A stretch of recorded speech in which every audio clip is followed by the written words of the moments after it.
اصل میں آج جو دنیا میں جو کریشن آف یونیورس کا تصور ہے جو تقریباً اب متفق علیہ ہے، کچھ عرصے پہلے تک جس کو ہم کہتے ہیں Newtonian era of physics, Newton کا دور، وہ بابائے فزکس ہے، اس میں کوئی شک نہیں۔ بابائے طبیعیات جو ہے وہ نیوٹن ہے، اگرچہ اس کے بعد ایک انقلاب عظیم آئنسٹائن کے ذریعے سے آیا۔ اب یہ آئنسٹائن کا دور ہے جس میں ہم سانس لے رہے ہیں، لیکن یہ کہ بابائے طبیعیات نیوٹن ہے۔ اس نیوٹونین فزکس نے جو تصورات پیدا کیے تھے، اس کا ذہن میں یہ نقشہ تھا کہ یہ کائنات ہمیشہ سے ہے اور ہمیشہ رہے گی، مادہ ہمیشہ سے ہے اور ہمیشہ رہے گا، میٹر از انڈسٹرکٹیبل، مادہ ختم ہو ہی نہیں سکتا، وغیرہ وغیرہ وغیرہ وغیرہ، بڑی تفصیل میں نہیں جا سکتا۔ آج ہمیں معلوم ہو گیا ہے، اور اس پر اجماع ہے تقریباً فزکس کا اور کافی عرصے سے، this universe has a beginning, اور اس کو نام دیا گیا بگ بینگ۔ کتنے بلینز اور بلینز اگو، ایئرز اگو، ایک بہت بڑا دھماکہ ہوا تھا، بگ بینگ، اور اس سے کائنات کا آغاز ہوا۔ اور نمبر 2، اس کا ایک اینڈ بھی ہے، الی اجل مسمى، جسے قرآن کہتا ہے۔ یہ کائنات ہمیشہ کے لیے نہیں ہے، الی اجل مسمى، ایک خاص مدت معینہ تک یہ رہے گی، اس کے بعد خاتمہ ہو جائے گا، یہ ہمیشہ کی نہیں ہے۔ تو بگ بینگ سے جو ایک نظریہ شروع ہوا کہ شروع میں کیا تھا، ذرات تھے، بہت چھوٹے بہت چھوٹے بہت چھوٹے بہت چھوٹے، فوٹونز، ان میں حرارت اتنی تھی، ٹریلینز ڈگری آف فارنہائٹ یا سینٹی گریڈ جو چاہیں کہیں، and they were running away from each other. یہ تھی first stage of the creation of this material world. پھر یہ ذرات جو ہیں یہ مل جل گئے، اس سے گیلیکسیز وجود میں آئیں، گیلیکسیز ایک دوسرے سے بھاگ رہی ہیں، آج بھی مانا جا رہا ہے ایکسپینڈنگ یونیورس، یہ کائنات ابھی پھیل رہی ہے، اور گیلیکسیز کے درمیان فاصلہ بڑھ رہا ہے۔ اور بڑی پیاری مثال دی جاتی ہے کہ اگر ایک غبارہ ہو، اس غبارے کے اوپر آپ نے کوئی ڈاٹ لگا دیے، اس غبارے کو جتنا پھیلائیں گے پھولائیں گے تو وہ ڈاٹس بھی ایک دوسرے سے بڑھتے چلے جائیں گے، فاصلہ ان کا بڑھتا جائے گا۔ پہلے غبارہ اتنا تھا، اب اتنا ہو گیا، تو وہ جو دو ڈاٹس کے درمیان فاصلہ اتنا تھا وہ اتنا ہو گیا۔ تو theory of the expanding universe, Iqbal نے کہا ہے یہ کائنات ابھی ناتمام ہے، شاید کہ آ رہی ہے دمادم صدائے کن فیکون کن فیکون۔ ابھی تو جیسے کہ قرآن مجید میں آیا بھی ہے، ہم اپنے خلق میں ہم وسعت کر دیتے ہیں جو جتنا چاہتے ہیں، وَنَزِيدُ فِي الْخَلْقِ مَا نَشَاءُ، یہ تخلیق جو ہے بھی جاری ہے۔ بہرحال اس کے بعد وہ دور آیا کہ پھر یہ گیلیکسیز کے اندر یہ کرے بنے اور سٹارز بنے، اور پھر وہ کرے ٹھنڈے ہونے شروع ہوئے۔ انہی میں سے ایک کرہ ہمارا یہ زمین ہے۔ یہ آگ کا کرہ تھا، آگ کا جیسے سورج ہے، لیکن ٹھنڈا ہوا، ٹھنڈے ہونے سے یہ سکڑا، تو اس پر اونچائیاں اور نیچائیاں پیدا ہوئی۔ اس میں سے جو بخارات نکلے انہوں نے جا کے ایٹماسفیئر کی شکل اختیار کی۔ اس ایٹماسفیئر کے اندر پھر گیسز کے باہمی انٹریکشن سے پانی پیدا ہوا، اور ہزارہا برس تک پانی برستا رہا، پانی برستا رہا، پانی برستا رہا، جس سے سمندر وجود میں آیا۔ اور وہ جو زمین ٹھنڈی ہوئی تو اوپر کرسٹ آف دی ارتھ جو آیا ہے، وہ اور پانی، اس کے امتزاج سے اس کرۂ ارضی پر حیات کا آغاز ہوا،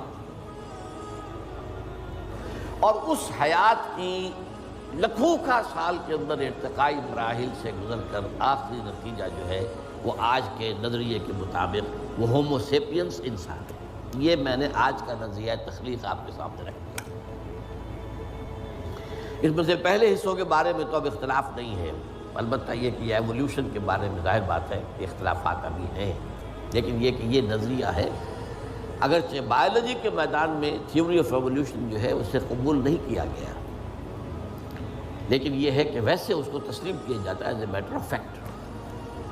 انسان کی سوچ میں، سوشل سائنسز میں ہر چیز کے اندر جو ہے وہ تھیوری آف ایولیوشن گھس چکی ہے۔ اب جو بات اس میں نہیں آئی ہے وہ بات میں آپ کو بتا رہا ہوں۔ This big bang was the beginning of the material universe. اس سے پہلا ایک دور ہے جسے سائنس نہ دیکھ سکتی ہے، نہ جان سکتی ہے، نہ اس تک اس کی پہنچ۔ اس سے پہلے بھی ایک حرف کن آیا تھا، جیسے ایک حرف کن سے بگ بینگ ہوا ہے۔ بگ بینگ کس چیز میں ہوا ہے وہ ابھی میں بتاتا ہوں۔ اللہ تعالیٰ کے پہلے اولین حرف کن سے ایک بہت لطیف نور پیدا ہوا۔ یہ لطیف نور کیوں کہہ رہا ہوں؟ اس میں حرارت نہیں تھی، حرکت بھی نہیں تھی، لطیف۔ اس سٹیج پر اس لطیف نور سے انسانی ارواح پیدا کی گئی اور فرشتے پیدا کیے۔ یہ پری بگ بینگ معاملہ ہے۔ ارواح انسانیہ میٹیریل نہیں ہے، ان کا تعلق اس یونیورس میٹیریل یونیورس سے نہیں ہے۔ یہ تو بگ بینگ سے پہلے کی بات ہے، فرشتے اور ارواح انسان۔ جسد نہیں تھا، صرف روحیں تھیں، لیکن ہر ایک کی روح تھی۔ آدم سے لے کر آخری انسان جو آئے گا دنیا میں قیامت سے تب پہلے تک، سب کی ارواح موجود تھی، اور ان سے عہد لیا تھا اللہ نے، الست بربکم قالوا بلی۔ اب جو آدمی اس بات کو نہیں مانتا وہ کیسے سمجھے گا کس سے عہد لیا تھا؟ جدید دور کے ایک مفسر نے لکھا اپنی تفسیر میں، یہ عہد انسان کی تخلیق سے قبل عالم غیب میں لیا گیا۔ میں نے ان سے عرض کیا کہ حضور یہ تو جملہ آپ کا محمل ہے، جو شے پیدا ہی نہیں ہوئی اس سے کیسے عہد لے لیا؟ عہد و معاہدہ تو ہوتا ہے جو موجود ہے، اور پھر اس میں بھی یہ الفاظ آتے ہیں، میں بقائمی ہوش و حواس یہ اقرار کر رہا ہوں، فل کانشسنس، سیلف کانشسنس کے ساتھ آدمی ایک عہد کرتا ہے، ایک اقرار کرتا ہے، ایک معاہدہ کرتا ہے۔ تب میں نے جب ان سے عرض کیا تو انہوں نے مانا کہ ہاں تمہاری بات ٹھیک ہے، یہ عہد اجساد انسانیہ کی تخلیق سے قبل ارواح انسانی سے لیا گیا۔ یہ ایک سٹیج تھی جس میں ارواح پیدا کی۔ اس عالم ارواح میں جبکہ ابھی میٹیریل ورلڈ شروع نہیں ہوئی، ابھی وقت کا کوئی تصور نہیں ہے۔ یہی وجہ ہے کہ عالم ارواح میں جو کچھ ہوتا ہے اس میں وقت نہیں لگتا، کن فیکون، کن فیکون۔ عالم خلق میں آ کر وقت لگتا ہے۔ آسمان اور زمین 6 دنوں میں پیدا کیے ہیں، وہ دن ہمارے 24 گھنٹے والے دن تو نہیں ہے۔ انسان کے ایک نطفے سے لے کر ایک بچے کے مکمل ہونے تک 9 مہینے لگتے ہیں، ٹائم لگتا ہے۔ عالم ارواح میں ملائکہ کے لیے کیا خیال ہے آپ کا؟ جبرائیل کو عرش معلیٰ سے یہاں آنے میں کوئی وقت لگتا ہے؟ ٹائم ایلیمنٹ ہے ہی نہیں۔ ابھی یہ اس دور کی پیداوار ہے جبکہ ابھی ٹائم پیدا ہوا ہی نہیں۔ ٹائم اینڈ سپیس جو ہے یہ کانسیپٹ ہے بگ بینگ کے بعد کا۔ حرکت بھی ہے تو اسی کے اعتبار سے جو وقت کا تصور پیدا ہوگا، دی پاسنگ ٹائم۔ لہذا یہ ارواح انسانیہ پیدا کی گئی جبکہ ابھی میٹیریل یونیورس کی ابتدا نہیں ہوئی تھی، اور ان کو ایک کولڈ سٹوریج میں رکھ دیا گیا۔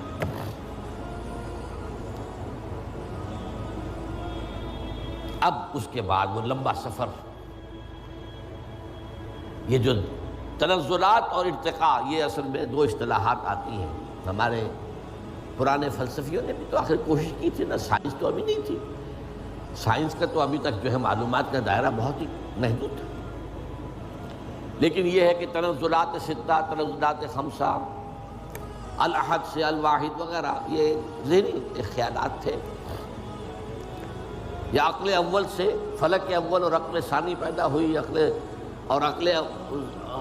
ثانی سے فلک دوم اور عقل ثالث پیدا ہوئی، تو 9 افلاک اور عقول عشرہ، یہ ہمارے پرانے فلسفی جو ہے متکلمین ان کے ہاں الفاظ مل جائیں گے جن کی نہ کوئی سند قرآن میں ہے، نہ حدیث میں ہے، کوئی سوال ہی نہیں، نہ سائنس اس کی کوئی تائید کرتی ہے۔